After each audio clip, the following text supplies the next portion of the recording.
निधि company में आपको 1 साल में, 2 साल में, 3 साल में लखपति बनाने की, करोड़पति बनाने की क्षमता है। निधि कंपनी का जो बिजनेस मॉडल है उसमें यह अवश्य क्षमता है कि वो आपको करोड़पति बना सकती है, लेकिन आपको कुछ थोड़ी मेहनत करनी होगी, कभी थोड़ी ज्यादा मेहनत करनी पड़ सकती है। निधि रूल्स का पालन करना है। मैं हर बार जो बोलता हूं, इथिकली चलानी है, सोशल रिस्पॉन्सिबिलिटी मान के चलानी है। और आपको जो निधि के बिजनेस मॉडल जो बैंक्स करते हैं और जो और फाइनेंशियल इंस्टीट्यूशंस जो टेक्निक्स यूज करते हैं उनका इस्तेमाल करके आगे बढ़ना है, तो आप अवश्य करोड़पति बन सकते हो। कैसे, उसी की चर्चा आज करेंगे। वीडियो बहुत छोटा होने वाला है, आप अंत तक देखिए। आपने निधि कंपनी रजिस्टर कर ली, अभी आपका पहला साल है। अब मान लीजिए आपका 10 लाख कैपिटल है और आपने डिपॉजिट 2 CR तक कर लिया है, 2 करोड़। अब आप बोलोगे पहले ही साल में 10 लाख कैपिटल का हम मान लेते हैं, डिपॉजिट 2 CR, ये एजम्पशन आप क्यों ले रहे हो? ये आपने कैसे मान लिया कि पहले ही साल में हमारा 2 करोड़ तक डिपॉजिट्स की अमाउंट हो चुकी है? तो आप बिल्कुल सही, आपका क्वेश्चन ये है कि ये हो सकता है कि पहले साल में ना हो, लेकिन अपेक्षा ये है कि एक पहले साल में नहीं हुआ लेकिन दूसरे साल में ये होना चाहिए। तो अब मान लीजिए ये पहला साल है या दूसरा साल है, आपने 10 लाख कैपिटल और 2 करोड़ तक डिपॉजिट कर लिए, तो उस केस में आपको 7.5% तक मुनाफा होता है। तो 15 लाख रुपीस का मुनाफा आपको हुआ, जो कि ग्रॉस प्रॉफिट जिसको हम कहते हैं। अब ये 15 लाख रुपए जो है, आपको जो प्रॉफिट हुआ है, ग्रॉस प्रॉफिट, वो पूरा खर्च हो गया। मतलब 15 लाख में आपने जो ऑफिस इंफ्रास्ट्रक्चर डेवलप किया है, कुछ रेंट होंगे, कुछ आपके थोड़ी सैलरी हो सकती है, जो भी है, तो वो 15 लाख रुपए उसमें खर्च हो गए। तो पहले साल आपको ना प्रॉफिट हुआ ना लॉस हुआ, आप ईओक्यू लेवल पे हो, ऐसे मान के चलिए। और अमूमन ऐसा ही होता है। अब दूसरा साल आया, उसमें भी कुछ ज्यादा बदलाव नहीं आया। आपका कैपिटल 10 लाख ही है और आपके डिपॉजिट 2 CR है। अब ये 2 CR डिपॉजिट मिलाने के लिए आपको मेहनत करनी पड़ेगी, ये अजम्पशन में लेके चल रहा हूं। अब ये दूसरे साल में भी या फिर तीसरे साल में आप जैसा उसको पकड़ते हो, आपको फिर से 15 लाख रुपीस का मुनाफा हुआ। इसमें आपने 7.5 लाख रुपीस खर्च किए। खर्च आपने किए, वो एक आपने टारगेट सेट किया तीसरे साल के लिए कि तीसरे साल में मेरा 1 CR का कैपिटल होना चाहिए और 20 CR का डिपॉजिट होना चाहिए।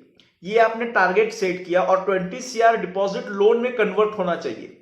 ये टारगेट रख के आपने वो सारी 15 लाख जो द्वितीय वर्ष में आपको उत्पन्न प्राप्त हुआ है, वो सारी राशि लगा दी या उसकी आधी राशि लगा दी।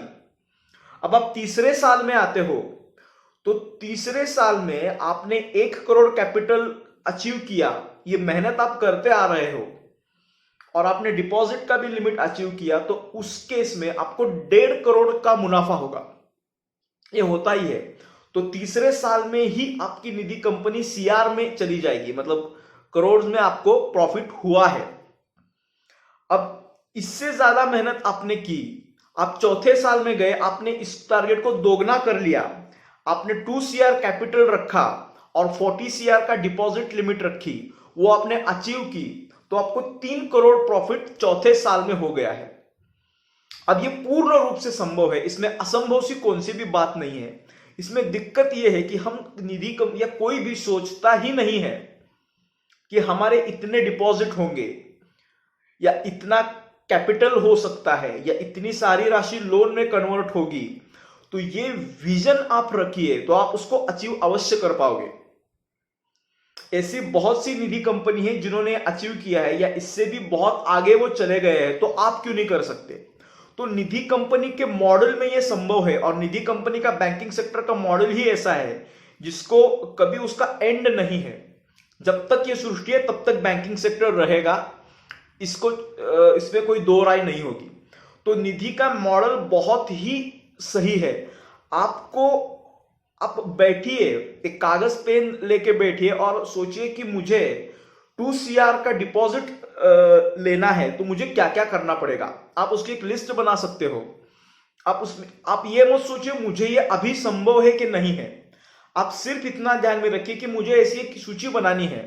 तो आप ये लिख सकते हो कि मुझे बैंक में जो काम करते हैं उनसे थोड़े जाके मिलना होगा, उनसे मैं थोड़ी सहायता लूंगा। जो भी बैंक से रिटायर्ड हुए हैं उनकी मैं मदद ले सकता हूं, या मेरे क्षेत्र में जो भी सम्माननीय व्यक्ति है जिनकी इनकम बहुत ज्यादा है, इथिकली वो इनकम लेते हैं, उनसे जाके मिलूं, वो डिपॉजिट में हेल्प करेंगे।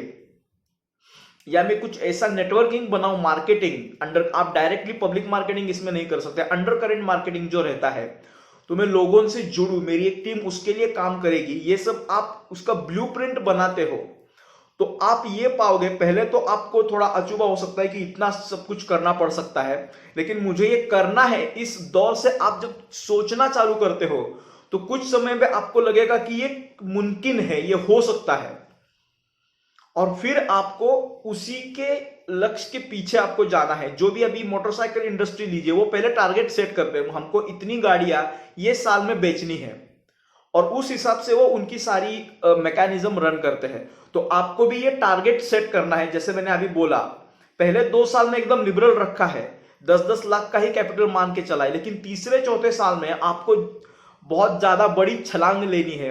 लेकिन ये करते हुए आप ये चीजों का ध्यान रखिए कि आप इथिकली सब कुछ करें, सोशल रिस्पॉन्सिबिलिटी का ध्यान रखें, निधि रूल्स का पालन करें, हम्बली पोलाइटली ये सब करें, तो आप अवश्य इसमें बहुत आगे जाने का पोटेंशियल निधि कंपनी के मॉडल में है। अब ये आप पे निर्भर है कि आप उसको कैसे चलाते हो, आप निधि रूल्स के प्रति कितना सजग लेते हो, आप कंसल्टेंसी जो आपकी है वो कैसी लेते हो, उसका कैसा आप पालन करते हो। तो ये सारी चीजें इस पे निर्भर है। तो इस पे अवश्य सोचिए, एक ब्लूप्रिंट अपने आप के लिए बनाइए, और उसके बारे में कोई भी अगर आपको प्रश्न है तो कमेंट में लिखिए, या फिर आप मैसेज भी कर सकते हो, मैं अवश्य उसका जवाब दूंगा। धन्यवाद।